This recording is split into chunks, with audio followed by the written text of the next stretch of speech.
start with this from Craig on email.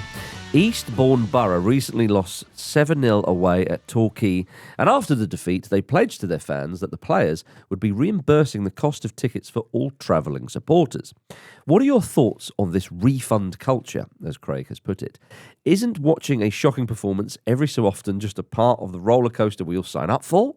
I ask this as a Sheffield United fan who saw a lot of shite in the Premier League a couple of seasons ago.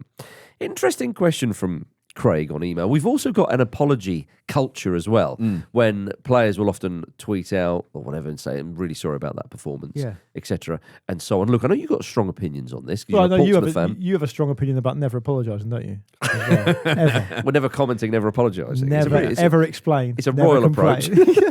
Can I answer this question first? Because sure. I think I think you're in a unique position here. Well, I'm also the only person in this room, I'd wager, who's been to see both Eastbourne Borough and Eastbourne United in the flesh. Hence the unique position. Exactly. Yeah. So I feel like among the three of us, I have an affinity. You finally demand an apology with the Eastbourne Borough fans, and they know what they've done. Arsenal and Fulham tend not to need to talk about refunds. Okay, but anyway, over to you, Luke Moore. To me, I feel like when you see players pledging this stuff off their own back, they are acknowledging that it's not the case on this occasion that we've just been beaten, which can happen in sport. We've performed in a way that's been so poor, or there's been something going on which makes it unacceptable what we've done. Now, I find that really interesting because that means the players themselves feel they crossed a Rubicon to something unacceptable in terms of their performance. Now, I always think whenever I get asked about this kind of stuff, and this kind of refund thing does come up occasionally, you do see it happen, as you mentioned, or you've alluded to, roundabout. I once interviewed Chris Kirkland, who was in goal when Wigan lost 9-1 to Spurs, right? And he said the atmosphere after the game was funereal, as you'd imagine. People were beside themselves. They were pissed off. He also said, he didn't mention any names, but he said there are a couple of players there who weren't that pissed off. And that made the other players who were pissed off even more pissed off, right? And then he said, pretty quickly, actually, before we'd even left and gone home, there was talk about we should probably reimburse the Wigan fans' travel because, we've got money. Yeah. Most of them haven't compared to us. Yep. This was basically beyond the pale. It wasn't we got beaten, which can happen. It was poor. Kirkland also said, I think he felt they had quite a good game, which shows you how bad it was for them. And then he said, we chatted about it as a team, and I think 2 players refused. Who are you going to name now? He wouldn't name them, but he said... Should we speculate? He said 2 players dismissed it entirely out of hand, wouldn't hear of it, it wouldn't happen, no way, it's not how it works, we're not doing it, which meant they couldn't do it. I don't know if they ended up doing it anyway, I can't remember, but he said it felt really, really, really bad. So the Wigan team that day with their substitutes. Well, you can name the team if you want. Fine, yeah, I'm not anyone can look it up themselves, can't they? Yeah. So I mean, I just think that for me, it feels like it shouldn't creep in and be part of the overall milieu of how players and fans relate to each other, because I just think that's a really dangerous territory to get into. But I do think if it comes from the players themselves and they feel like there's been something that's amiss or that they want to acknowledge that they've actually not been anywhere near the standard, then that makes it kind of interesting. But I do think, as I said, if you go into it over and over again, it can become almost ridiculous. Look, the other thing I would finally say before Jim comes in is just that there's a part of me that thinks that away fans should be able to travel for free anyway. Yeah, given the way that the finances in football go and how much money the players have at the top level, to me, I don't think that's an outrageous thing to say. Some of them subsidise it though. Yeah, a lot of them subsidise it, don't they? But it's not. It's not. Yeah, you're making a bigger point than that. But Jim, you're going to say something. Yeah, I was. I think Luke's right to point out that when the players themselves offer it up, then that's absolutely fine. I mean, unless like they've lost like 1-0 or something like that, but you never see that happening. It is generally when it's something that's absolutely 1-0 catastrophic. Yeah, sure. Yeah, fair enough. Fair enough. Yeah, maybe the Man United fans could have been getting some refunds after Grimsby, for example, earlier this season. Still though, you know what I mean. Value for money. Yeah. Extra football. Yeah, that's true. Yeah, you're right actually. So a subsidised refund. I'm not going to say they should pay more, but they should think about it. Yeah, got a lot of bang for their buck. That's one to send to Jim Ratcliffe. It goes to extra time. we'll pay, we'll demand a bit more after the game for you to get out. I wonder sometimes if managers actually use this as a way to sort of shock their players into action, perhaps sort of suggest to the team that like you've let the fans down so badly there, you need to reimburse them, because I think it's one of those things where some defeats are so bad that they require a kind of back to basics approach and a kind of essentially just ripping everything up and starting again, a complete kind of mental refocus. And if you do something as extreme as demand that your team refund the players, particularly if they're players that don't earn a huge amount themselves, then that is quite a publicly humiliating thing, because it always comes out, doesn't it? And it also it draws that line, doesn't it? It makes it very, very extreme, and it might actually be something that is not always intended as a kind of acknowledgement of what the fans have put up with there, but obviously that's an element of it, but something that can be used to motivate players. I do broadly agree that the kind of sometimes maybe good, sometimes maybe shit element of football is something that we have to just live with and get on board with.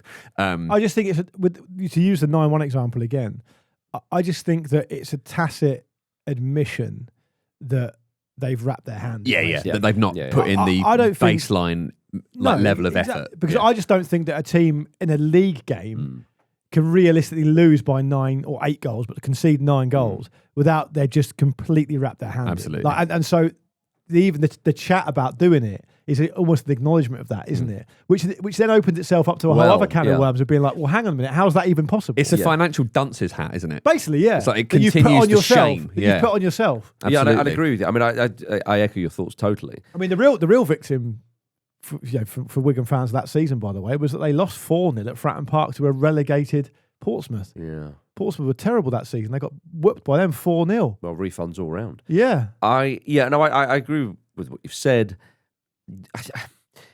Does it set a precedent? Some people will be worried about that. I kind of think, well, if the players do that, I think it's a nice gesture, or the club, or wherever it comes from. I don't think worrying about then everybody saying, right, come on, as you say, we lost 2-0 away to Arsenal. Come on, in the FA Cup or saying, come on, lads, we need a refund here. I don't think you're going to get that. No. And people aren't really doing that, though, are they? No, exactly. I don't think fans are going to do that. And I think if one or two started saying, again, if you go somewhere and it's a poor performance and you can get beat 5-0 at the Etihad or whatever, there's something about it. I think that if the players and the club offer that, it's a little token, it's a little sweetener. There's that happens on a case by case basis, really, and I don't think it breeds a culture of it necessarily, because it's such a rare thing when we're talking about these big scores. Certainly, in the Premier League, very, very rare indeed. So I think it's a nice gesture, but as Luke said, it's a really interesting thing to say. Yeah, we kind of stopped trying there. So, but I think for the fans, they pick up on that. Because you can tell if players stop trying. I mean, there was a journalist who I've worked with a few times who, when he was watching Chelsea, there was a player playing for Chelsea who he said, I was very sure he basically wasn't trying. And he said, I stopped watching the game and watched this very high-profile player play for a number of top sides. And I looked at him and went, that is a player who's not trying. And he does not give a shit anymore. And the fans were rightly really, really angry with him. But again, some players just go, yeah, whatever, it's my job. That to me, that's but that's the manager's job to sort out. Well, indeed it is. So I think that if it's the one thing that you cannot tolerate as a fan is a player not seeming to try to wrap their hand in, as you say. And so if there's an acknowledgement of that, and then go, look, all we can do now, we can't change the result, we can't play that game again, but here's a little bit of money. I think that is quite a nice gesture. But it's very few and far between, as it should be, because of the situation you're talking about there. So what would be the threshold for you as a Fulham fan if, say, Fulham go over to away to a... I mean, I suppose you probably get into the territory of going away maybe and losing to a lower league team in the cup badly or something like that. I mean, to be honest with you, though, like again, you kind of accept that sometimes this can happen. Again, it's got to be that kind of... Because I cannot think of a team that could beat Portsmouth that I would be so surprised by that I'd need a refund. Yeah, well, I know. And Portsmouth's quite difficult. There's a long way to travel from a lot of places. But I think as well, especially for Premier League teams, these kind of results, beaten 8 or 9-0, something like that. I mean, okay, so take Scott Parker's Bournemouth when they got hammered at Anfield. Was it 8-0? You know, again, I'd have to watch the game. Did they wrap their hand in, or were they being taken apart But was it just a shocking day at the office and they're being taken apart by a team who were just relentless going, do you know what, we're going to rack up the goals here. So that's what I mean. It's not necessarily a scoreline. The scoreline is indicative. I said earlier in a league game, losing 9, that is indicative. You're not. There's no way. I don't think there's any way, apart from a Halley's Comet event, you should lose a game by more than 4 or 5 goals. Yeah. Arsenal actually have done this. After the 8-2 at Old Trafford, they offered essentially the cost of a ticket to another match, which is like a version of that. That was one of the most entertaining Premier League games I've ever seen. I bet it was. Before that, I'd have thought 2 goals at Old Trafford. Yeah, I'll take that. Yeah, but but yeah, I mean, so that's interesting that such a big club has kind of set that precedent as well. Yeah, I would also just add that, for example, to back up my Portsmouth point, 'cause the team I support, did Pompey fans demand their travel to be reimbursed after they were knocked out of the FA Cup a few years ago to Harrogate Town? No, because it was at Fratton Park. So they didn't You'd need still to. want the bus fare back after that, wouldn't you? At least we didn't need to inconvenience ourselves to travel to Harrogate. Yeah. Which apparently is a very nice part of the world. But next home game, I do want to see a packet of crisps on every seat. Yeah. Something like that. Yeah, I think so. Do you know what I mean? Yeah. Who was Not, it? not the multi-pack smaller ones, a grab bag each. Come on. Yeah, don't be too greedy. Nah, come I think that's got to sustain you through both halves and half time. A grab bag is perfectly adequate for that. And let's also be clear, a grab bag is just the size that a normal packet of crisps used to be. Is it? Yeah, come on. Jim, that's what I've told myself for many years. Shrinkflation. Indeed. By the way, before we go to the break, I just want to pick up one more thing that Craig said. Refund culture he references. I don't know what that is. As in there's a culture of people maybe demanding a refund. Oh, right, okay. That kind of thing. Because I was thinking that normal working class people get fucking stiffed in this country, so I'm not sure there's a refund culture anywhere, is there? Yeah. Maybe HMRC there's a refund culture. Try buying a ticket to any live event and not getting stiffed by some admin fee, some processing fee, some purchase fee, some fee. It's mad. Yeah. So there's not a refund culture, but I think there probably should be for a lot of people. Right, okay. Well, I just want to make that point. All right. Thanks for your email, though, Craig. Well done, Craig. We appreciate you. All right. Coming up after this, we've got some chat about players changing position. Yeah, we've got another question here. Welcome back, everyone, from Stuart Morgan. Hello to you, Stuart. Hello, Morgsy. Jim, you want to say hello to Stuart? Hi, Stuart. Well done. Which current or former players should have changed position? There are notable examples of players who have changed positions over the years, either permanently or temporarily, with success, from Mikel Merino to Gareth Bale. Has Mikel Merino definitely changed position? I wouldn't say that he's permanently changed position, but temporary he's doing done a well job. enough. He's done well enough there that I think he'll be in the rotation for that position. So I think he counts on that basis. Okay, so but we're not just talking about players who've stepped in and done a job for the gaffer. We're saying permanently they're going to. Yeah. I mean that's often how it starts, though, isn't it? I think so. Yeah. He said which players haven't changed positions, but seem like they really should have. As a Chelsea fan, given the way that some of the strikers toiled with mixed results during his time at the club, I genuinely think Marcus Alonso should have been given a run up front. While he lacked pace, he was tall, powerful, and had a good shot on him. Which players spring to mind for you? I'd like to see Diogo Costa in his pomp as a sort of a dirty centre half, or in the engine room in the midfield. Yeah. I mean, he's obviously a very effective forward, but he loved that part of the game. There is a sort of proud history of strikers who went back to be centre halves later in their career. You'd have the quite extreme example of the great John Charles, who was apparently very proficient in both positions throughout his career. But Chris Sutton did it. Dion Dublin did it. It was more prevalent then. Yeah, I think the skill sets were when the game was a bit more maybe rough and tumble. It's and poacher turn, gamekeeper stuff. That's what I very like much about so. it. Very much so. Yeah. Sutton was. I mean, I remember on some of the early Championship Manager games, Chris Sutton was a centre back and a striker. That's mad, isn't it? It's great to think about that. Well, I'll tell you something. Right now, Harry Kane is would it be a trequartista? As a deep lying playmaker, is that the word they use? Yeah, that is the word they use, but I wouldn't say Kane's that. No, but in time, My favourite the of way those- he's picking off, getting the balls off the centre halves and so on, and playing those passes. My favourite of those phrases is the German Raumdeuter, which translates to space investigator. That's good. Are you sure about that? Yeah, That's it's lovely. great. That's lovely. It's Yeah. That's really, really great. The former Man City goalkeeper Edison, I thought, get him out on the pitch anywhere. There's a lot of modern goalkeepers where I just want to see, even in a pre-season friendly, even for 10 minutes, just to see how they look out on outfield. Well, Manuel Neuer is a sweeper. Isn't it Trecatista at number 10, by the way? Oh, is it a I number think- 10? I can't remember. Well, is it, a quick Google will... Listen to another podcast You know, about that. I'm sure probably. producer Tom will supply us with that information Yeah. any second now. He's typing away. He's typing away. Good. Well, I'm going to fill for him and say Manuel Neuer, obviously sweeper keeper, then to say he's a sweeper is not a huge stretch, but it actually is because you can't use your hands, for example. But Manuel Neuer playing, like, imagine it not having the goalkeeper duties. Yeah. I'd just love to see it. To see what he'd be possible, because I mean his passing range, as we all know, is very good as well. I think he would be a sort of he'd be the deepest defensive midfielder rather than the centre back for me, I reckon. But no, sweeper, Jim, because sweeper gets the ball. It's a position you don't really have these days. Well, Some of the tactical Tommy touchers.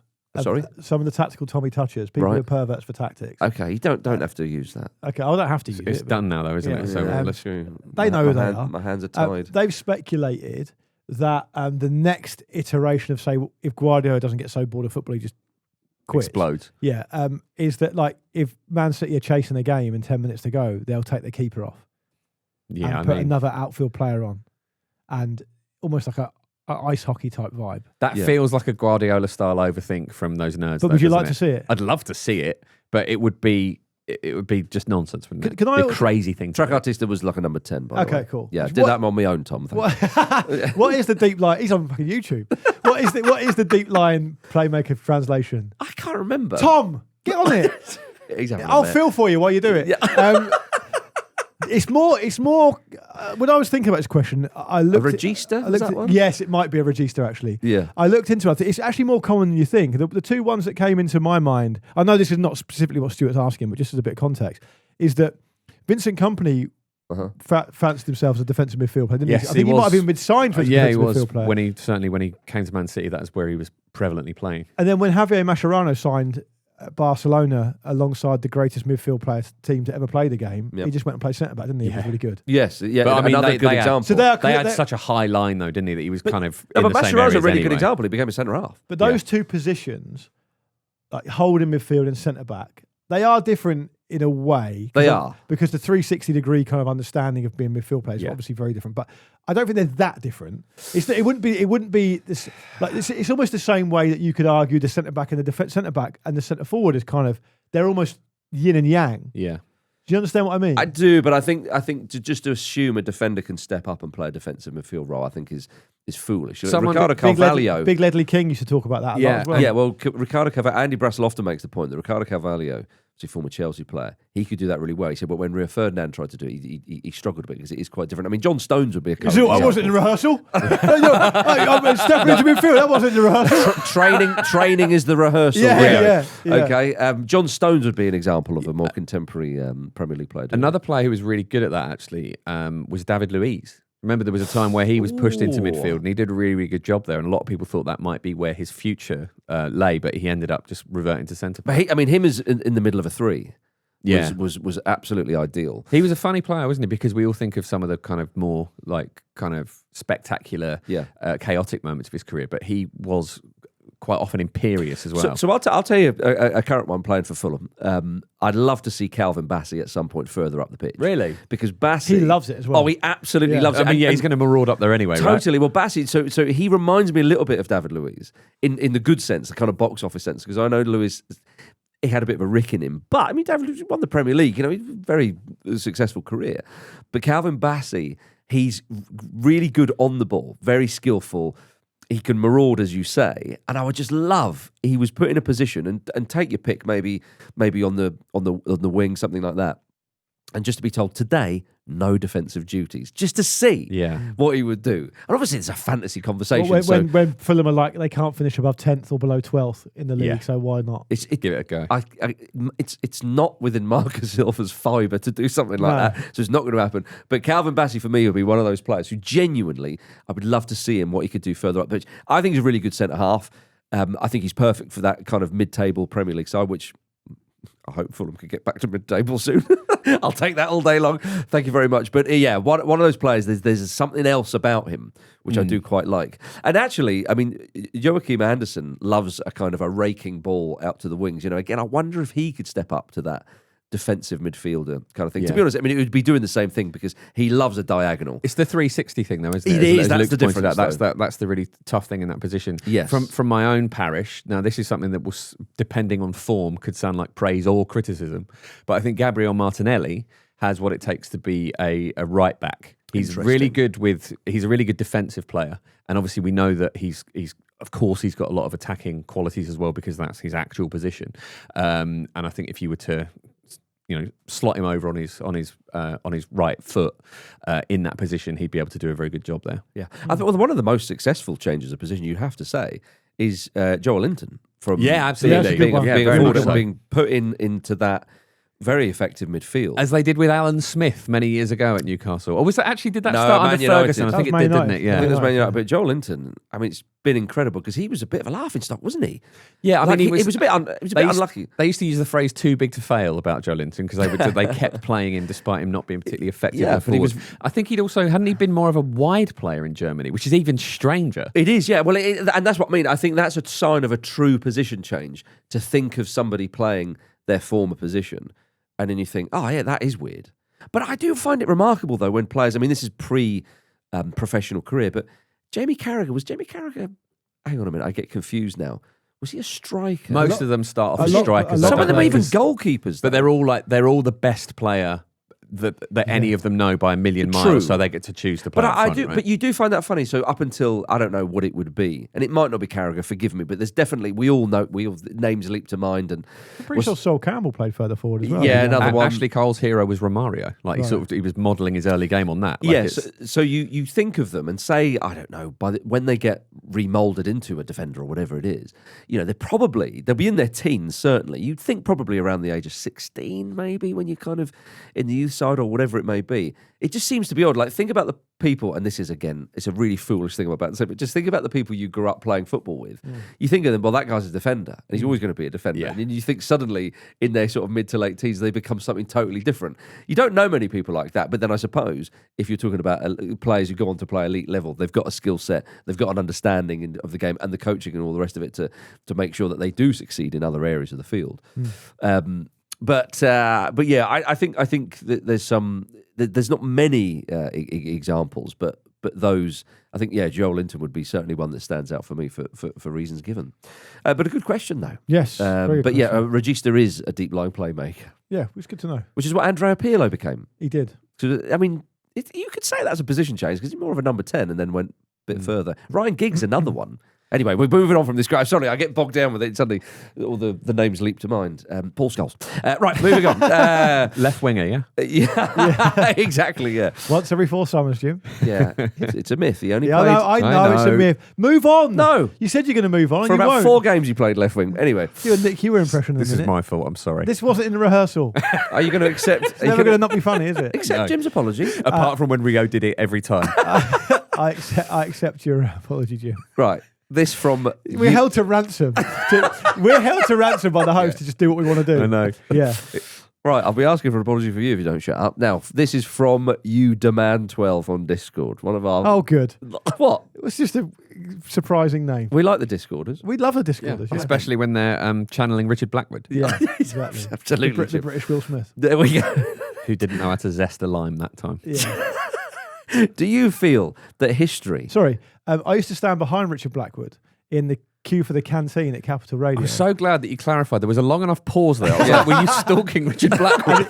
He was a very nice man. Right, To say he's a yeah. very At the nice start of that sentence, you said sorry and I accept your man. apology. I just wanted to interrupt, yeah. Now, from You Demand 12, he says, do you feel that history is taken far too seriously in football? Some clubs forever go on about their team's history, which I feel betrays the up-and-coming sides who have ultimately made the Premier League and the EFL much better.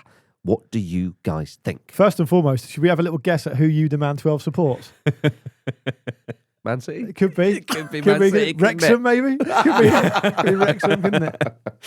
I think it's a fair It just question. feels like it might be quite a loaded question as Well, well. okay. So, Oi, the up-and-coming sides who have made the Premier League and the EFL much better. Yeah. much better. Yeah. It was shit before. Yeah. Yeah.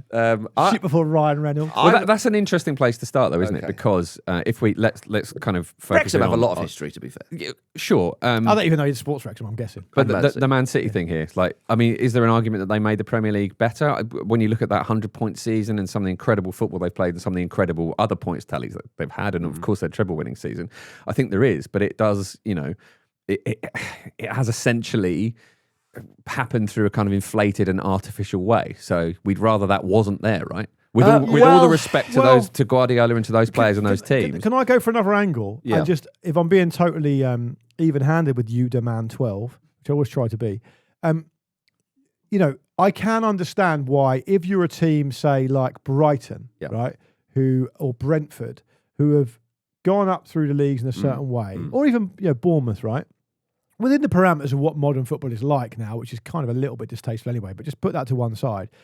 They've gone up through the leagues, particularly in the case of, say, Bournemouth, and they've established themselves as a Premier League side. And they've done that by having good managers and good recruitment. Eddie Howe done a brilliant job. Iriardo's doing a good job, blah, blah, blah.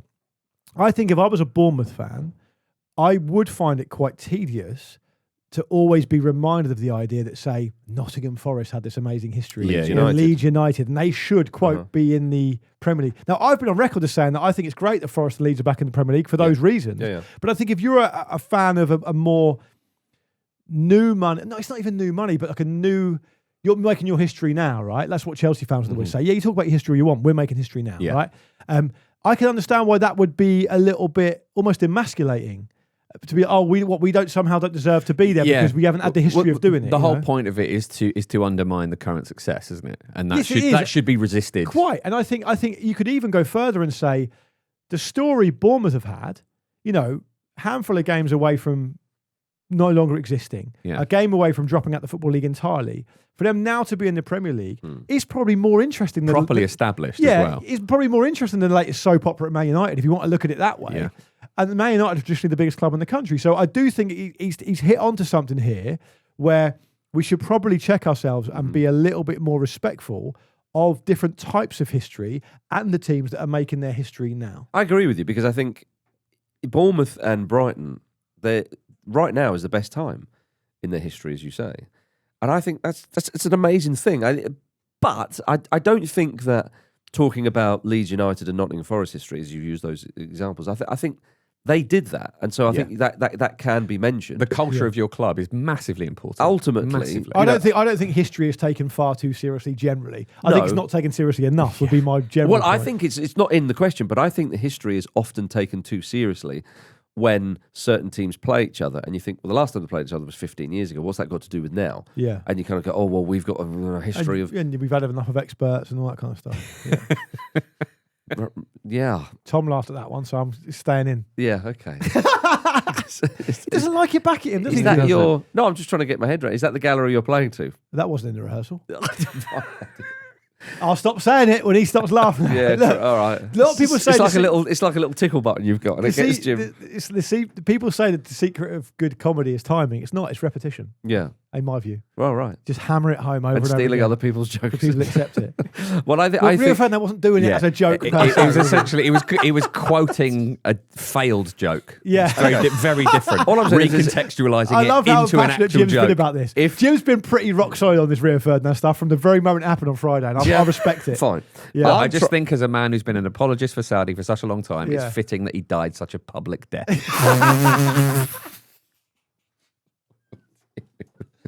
Yeah.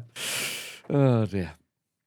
How are you going to bring this back? I don't know. Because that was not in rehearsal, was it? Yeah. Certainly. No, I think if if there's any justice and we're going to take history seriously, Sheffield FC should be in the Premier League. They should be given a bye all the way up there.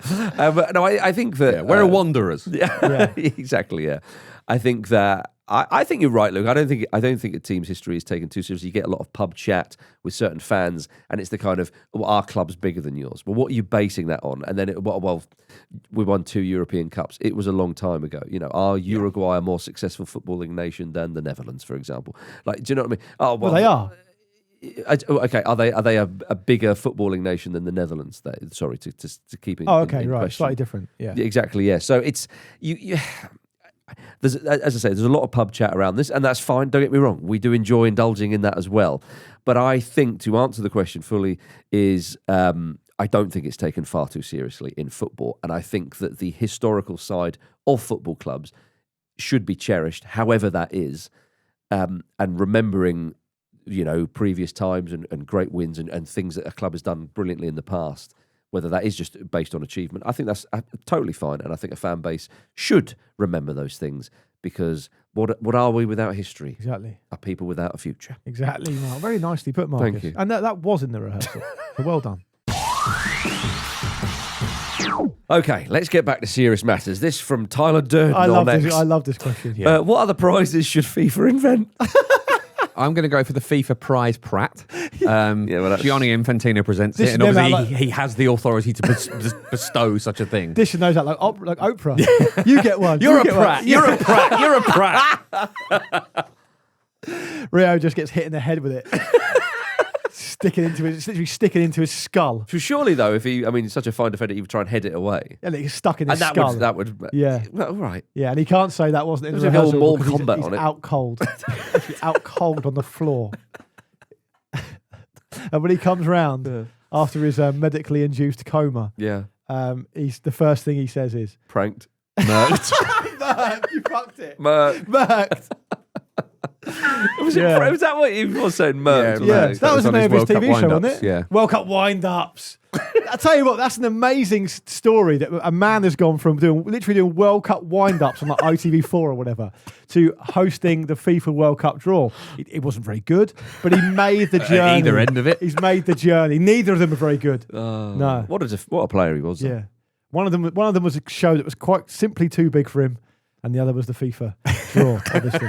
What was the question? What other prizes should FIFA invent? The Well, FIFA Mercked Award. Well, I think that the problem, one of the many problems with FIFA, just to flip this question on its head, is that they are doing probably too many prizes. Yeah, I think the Well, only they definitely prize did should one be the too many. World Cup. Yeah, they did Yeah. one. They did one too many. But it's definitely not just on that, Friday. though, is it? It's not just that, because What they've other got, prizes? they've got the whole FIFA the Best Awards, haven't they? Yeah. Yeah, it's basically to try and rival the Ballon d'Or.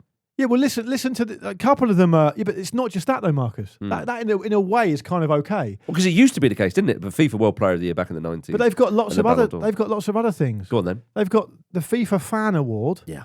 Which just seems to be. Jim won that. I'm all for celebrating fans, of course. Yeah, but is it going to go to like I Show Speed? Well, it's completely random. Like, I love that though. It was introduced in 2016. We've slept on this. It was introduced in 2016, right? First year 2016, Borussia Dortmund and Liverpool supporters got it. Oh right, I thought it was like an individual fan. No, you just no, get a phone call one day. That would be good. Could be next time. They did then seem to go down a road of kind of more individual supporters who've got very noble stories behind them. But in 2022, they just gave it to Argentina supporters. I guess presumably because they won the World Cup. Yeah, in Yeah. Qatar, yeah. Yeah. But I mean, well, so what? Well, they were the best fans according to FIFA. Who are you to? And the next one is FIFA Special Award for an Outstanding Career Achievement, right?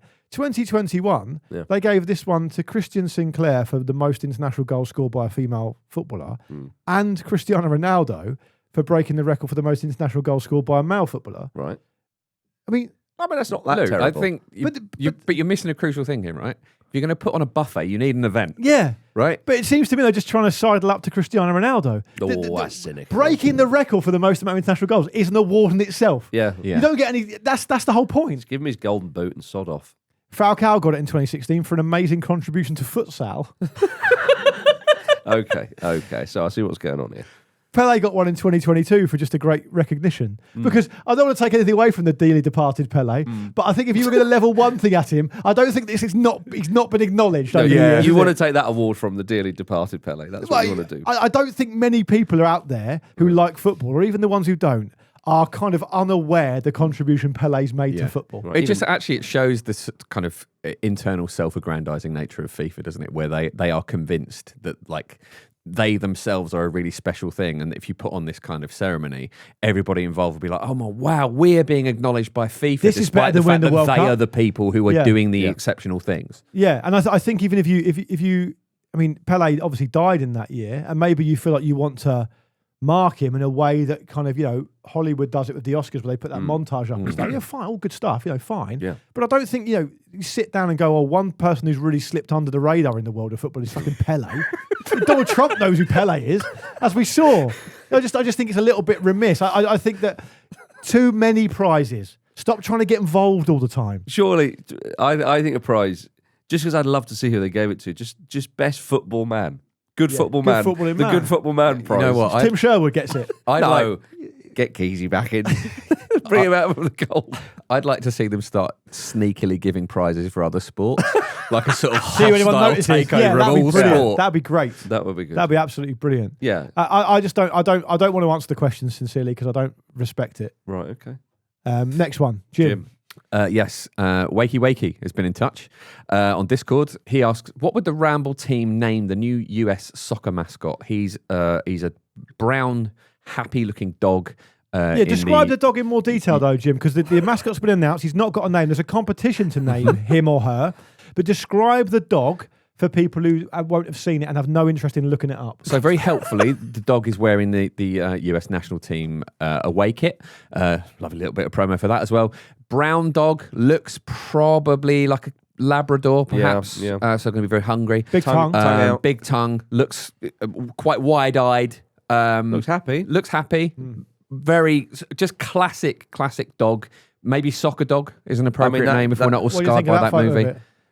I like that. Yeah, he's Jim, got Marcus, what do you think of he's that got his photo? arms folded, which is Yeah. unusual because I dogs mean- famously do not have arms. I think Wakey Wakey's asking this question because he just wants us to say the words soccer dog again when it reminds us of that film we saw. Great movie. What about Potch's Pooch? Potch's Ooh, Pooch. Pochettino, surely. Pochettino. That's excellent. There we Jim. are. See, we got there together. Excellent. you Well know. done. So good that we rehearsed this. Rio Ferdinand. Oh, it's a cat. Don't work. Doesn't matter. It's about the level of detail he puts into things, so why not? Dennis Paul. Dennis Paul. Yeah. There we go. Well, Stray Gibbon. that's a very, very old Ramble reference. Stray Gibbon. Think of some American players though. I was going for, I think what I was doing with the Ferdinand, I was going for Paw, and I got confused about the cat. The cat and the dog. Brian McPride is a pride of the litter. No, it doesn't really work. Doesn't really You're thinking work. of lions. Yeah, I am, aren't I? Yeah, It's I mean, got England on the brain, haven't you? Pochettino is very, very good. Pochettino, I think Yeah, we'll, we'll stick with that maybe then. we're all agreed there. Okay, finally for now from Joey on X. Hello, Joey. A lot of good stuff on X, including Joey's tweet, which is in honour of Vish going to Australia for the Ashes. What is the furthest you have travelled to be massively disappointed? I mean, that's going to take some beating. If England get beat 5-0, Yeah. caveated slightly by the fact that it's Vish's job, so he kind of has to go. If England get beaten 5-0, I don't think you can go any further than really the eastern side of Australia. Yeah. From here, I mean. New Zealand would be the only option, surely. Yeah. And he's done that as well. when we had that Ramble watch along during the Euros, England Slovenia, that game was dire. It was the evening was great because we obviously mingled with a lot of you good people, but having to travel, what was it, 50 minutes on the tube to get up there from where I live on the London Underground. I mean, I have to watch that. Bloody hell. So the furthest city from London with a population of more than 100,000 people is Dunedin in New Zealand, Jim, you're right. It's 19,081 kilometres. Now, Australian cities don't make the top 5 here. They're all New Zealand cities. But Australia does make the top 10. I mean, Sydney is the furthest place away you can get from London with a population of more than 1 million people. So he is actually going really pretty much as far as you can go he's out there, isn't he? to watch some pretty depressing cricket. The furthest I would go to be really disappointed, I mean, the obvious one is, I've travelled to... I was going to say Portsmouth away day. Oh, yeah. Uh-huh. But the thing is, you don't remember the away. I mean, the 2 best away days I've ever done with Portsmouth have been to Crystal Palace away, 2-0 down at half-time, 1-3-2. Leeds United away. In the season, Portsmouth got promoted to the Premier League and also won. Lamano Trezor-Luar sored and did a somersault right in front of me. And I got my photo in the programme. That was brilliant. It's a great day out. Yeah. You don't tend to remember the away. I'll tell you, it was a really depressing one. Go on. My old enemies, Reading. Oh, yeah. I went to the Medeski to see Portsmouth get loose to a Jason Roberts goal once.